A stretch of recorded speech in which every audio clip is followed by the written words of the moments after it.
here one other time. I was here when she was here once before. General George S. Patton once said, "We herd sheep, we drive cattle, we lead people, lead me, follow me, or get out of my way." In her time as a leader in Toastmasters, a manager at work, and a teacher to all ages, Serena Glade has learned otherwise.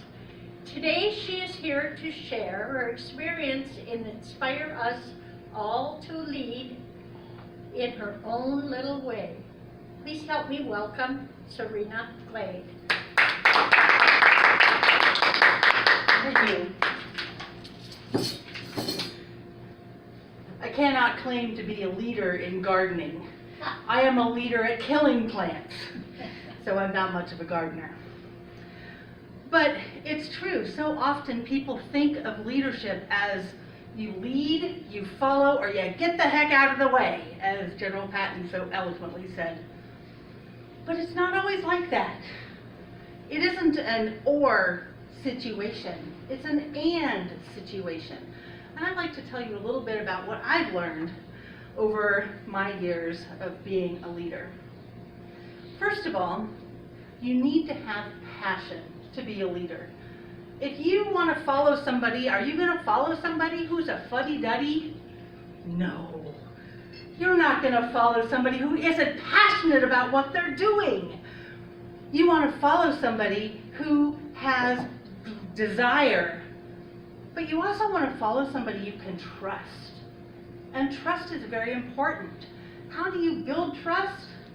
The first thing that a leader does to build trust is to own their mistakes and admit that they make them.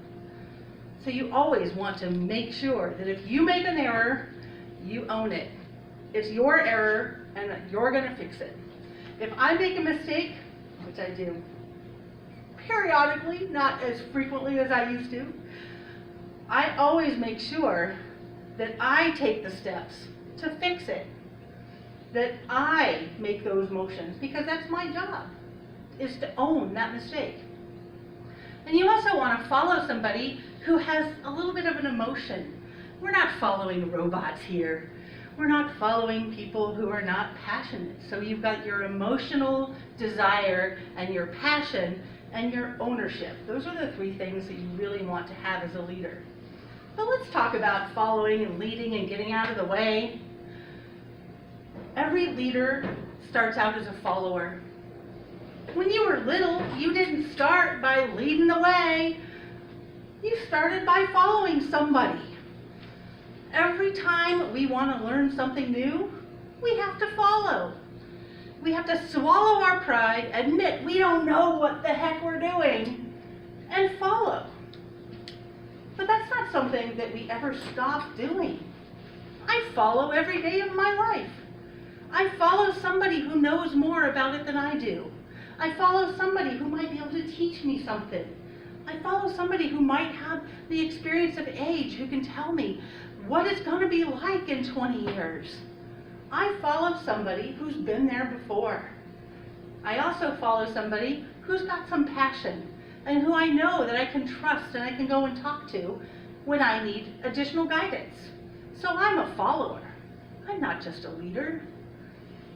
But as a follower, eventually, I'm going to be able to lead. So as I'm following my person, they're going to get out of my way, and I'm going to step up. And all of a sudden, people might follow me.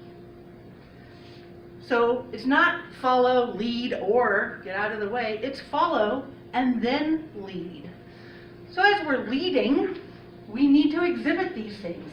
We need to have ownership of our mistakes. We need to have passion for what we're doing. And we need to show a little bit of emotion sometimes to make people know that we're just humans. We have desires, we have passions, we make mistakes. And that will help your followers to trust you. So you learn, and then you follow, and you lead. And the third step of that is get the heck out of the way. Now, if I want to be a leader all my life and lead the same thing all the time, it's going to be really boring. Because I'm going to lead these people and they're going to get tired because they don't care to do the same thing all the time. They want to learn and become leaders. So I need to know that when it's my time to step aside and get out of their way and let my follower come up and lead, that's what I have to do. That gives me the opportunity to once again become a follower and learn something new and then lead some new people. So it's not an either or situation. I appreciate General Patton's quote. I appreciate that we herd sheep, we drive cattle, and we lead people. But it's not an either or situation. Every day we do one little thing that somebody is going to notice and follow. What do you do in your daily life? Cheryl, what do you do? What's your daily life like? I care for my parents. You care for your parents. Excellent. I'm sure that somebody sees you caring for your parents. They see your passion and your love, and they want to follow you. Your kids probably want to take care of you. I hope. I hope so too. But that's you're being a leader. But you're also following, you're learning. I'm sure there are questions that you have as your parents get older. There are questions that come up and you have to reach out and ask people questions. So you're learning, you're following, but you're also leading your kids. And then someday, you're going to step out of the way and your kids will be able to take the lead. That's exactly what we do as leaders. Steve, what do you do? Inventory. Pardon? Inventory. Inventory. Excellent. So you help to manage items. That's important. Do you work under a person or do you have a team of people who work with you? Team. You have a team of people. Do you get to lead those people and maybe teach somebody how to do inventory? Yes. Excellent. So you get the opportunity to be a leader. Do you have anybody on your team who you think might make a leader someday? Excellent. So you might someday have the opportunity to show them how to be a leader and then step aside and let them take the reins. That's important. But you're never going to stop learning because there's always something new in logistics and inventory and some new way to organize items. There's always something new. Somebody's got a better idea out there and you get to learn from it. That's exciting.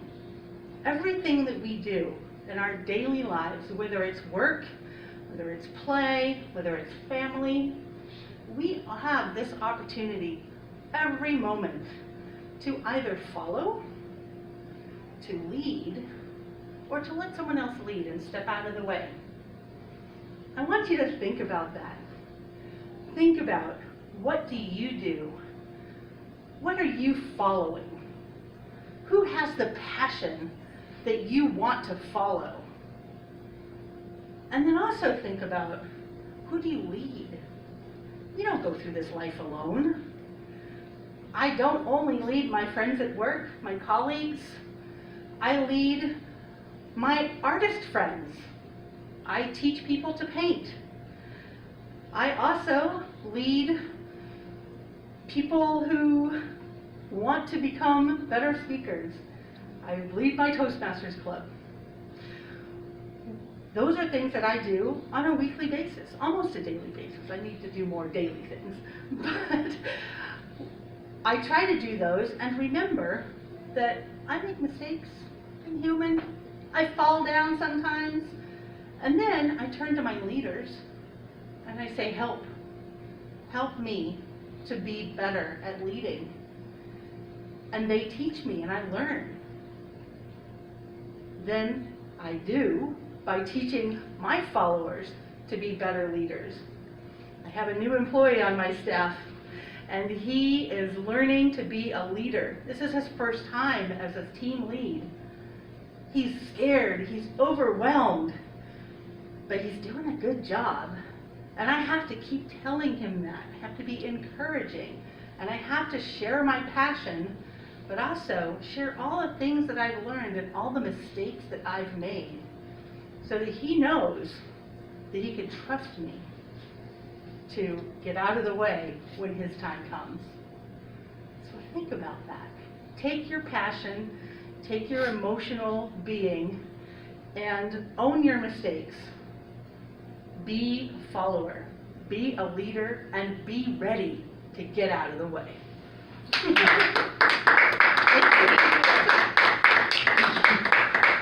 Excellent speech, Serena. I looked at Cheryl.